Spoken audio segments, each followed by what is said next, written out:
अटारी में छाया। सारा और मार्क की शादी को 5 साल हो चुके थे। वे एक छोटे से शहर के बाहर एक पुरानी विक्टोरियन शैली की हवेली में रहते थे। घर अपनी चरमराती मंजिलों और पुरानी सुंदरता के साथ परफेक्ट लग रहा था, जब तक कि अजीब घटनाएं शुरू नहीं हो गईं। सब कुछ तब शुरू हुआ जब सारा ने अटारी में एक पुरानी धूल भरी बॉक्स पाया। अंदर उसे एवलिन को संबोधित कुछ पत्र मिले जो किसी एडवर्ड द्वारा लिखे गए थे। पत्रों में एक निषिद्ध प्रेम और साथ भागने की योजना का वर्णन था। सारा जिज्ञासु और थोड़ी चिंतित, उसने ये खोज शाम को मार्क के साथ साझा की। मार्क ने इसे एक पुरानी प्रेम कहानी समझकर टाल दिया, लेकिन सारा को लगा कि इसमें और भी कुछ है। इसके बाद घर के आसपास अजीब घटनाएं होने लगीं। सारा अकेली होने पर कदमों की आवाज़ सुनती और चीजें गायब हो जाती जो बाद में अजीब जगहों पर मिलती। एक रात उसने फुसफुसाते हुए आवाज़ें सुनी। वो उस आवाज़ का पीछा करते हुए अटारी तक गई, लेकिन दरवाज़ा खोलते ही फुसफुसाहट बंद हो गई। वहाँ उसे कुछ नहीं मिला सिवाय ठंडे खाली कमरे और पुराने बॉक्स के। मार्क हालांकि अप्रभावित लग रहा था।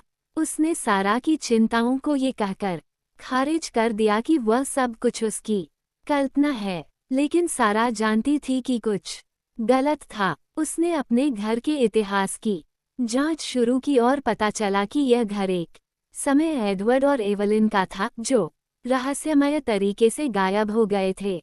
सच्चाई जानने के लिए दृढ़ संकल्पित सारा ने सुरागों को जोड़ना शुरू किया। उसने एक पुरानी तस्वीर पाई जिसमें एक महिला दिखाई दे रही थी जो बिल्कुल उसकी तरह दिखती थी। उस पर एवलिन लिखा हुआ था। तभी सारा को एहसास हुआ कि एवलिन शायद अपनी मर्जी से नहीं गई थी। उसने मार्क का सामना किया, जिसने आखिरकार स्वीकार किया कि वह इससे ज्यादा जानता था जितना उसने बताया था। मार्क ने खुलासा किया कि यह घर पीढ़ियों से उसके परिवार का था। उसने स्वीकार किया कि एक काला रहस्य था। एवलिन उसकी पूर्वज थी और वह एक असफल शादी में फंसी हुई थी। एडवर्ड उसका प्रेमी था, लेकिन वे कभी भी एक साथ भाग नहीं पाए। मार्क के परदादा एवलिन के पति ने उनकी योजना का पता लगा लिया था और एडवर्ड को मार डाला था। उसके शरीर को अटारी की दीवारों में छिपा दिया था। एवलिन दुखी और दिल टूटने से ने अपनी जान ले ली थी। जैसे ही मार्क ने अपनी कहानी समाप्त की, कमरे में एक ठंडी हवा चल पड़ी। तापमान गिर गया और लाइटें झपकी। सारा को एक उपस्थिति का एहसास हुआ। एक छायादार आकृति मार्क के पीछे मंडरा रही थी।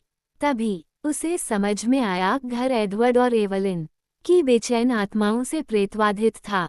वे सच्चाई प्रकट करने की कोशिश कर रहे थे। अचानक मार्क बदलने लगा। उसकी आंखें ठंडी हो गईं और उसकी आवाज़ गहरी हो गई। सारा ने डरावने से महसूस किया कि मार्क पर उसके बदमाश पूर्वज की आत्मा का कब्जा हो गया था। वो उसकी ओर बढ़ा। उसके चेहरे पर एक कपटी मुस्कान थी। सारा अटारी की ओर दौड़ी, वही जगह जहां उसे पता था कि एवलिन की आत्मा उसे बचा सकती है। उसने पागलपन से कमरे की तलाशी ली, महसूस किया कि अदृश्य प्रेत की ठंडी सांस उसके पास आ रहा है। हताश होकर उसने पुराने पत्र पकड़ लिए और एवलिन का नाम पुकारते हुए उससे मदद की भीख मांगी। कमरा एक अजीब रोशनी से भर गया और एवलिन की आत्मा दिखाई दी, नाजुक और दुखी। उसने सारा की ओर एक मिश्रण भरी पहचान और उदासी के साथ देखा। एवलिन ने अपनी नज़र मार्क पर डाली, जो अब पूरी तरह से दुष्ट आत्मा के नियंत्रण में था। हवा में तनाव भर गया क्योंकि दो आत्माएं टकराईं। अंतिम हताश कृत्य में सारा ने पत्र निकाले और एवलिन से शांति पाने की विनती की। कमरे में तेज रोशनी भर गई और मार्क दर्द से चीखने लगा। जब रोशनी फीकी पड़ गई, सारा ने खुद को अकेला पाया और दबाव डालने वाला वातावरण हट गया। मार्क जाग उठा, भ्रमित और भटका हुआ। उसे याद नहीं था कि क्या हुआ था। सारा हिल गई, लेकिन राहत मिली। जानती थी कि उन्होंने आखिरकार घर में फंसी आत्माओं को मुक्त कर दिया है। दंपति ने वहां से जाने का फैसला किया, भूतिया अतीत को पीछे छोड़ते हुए।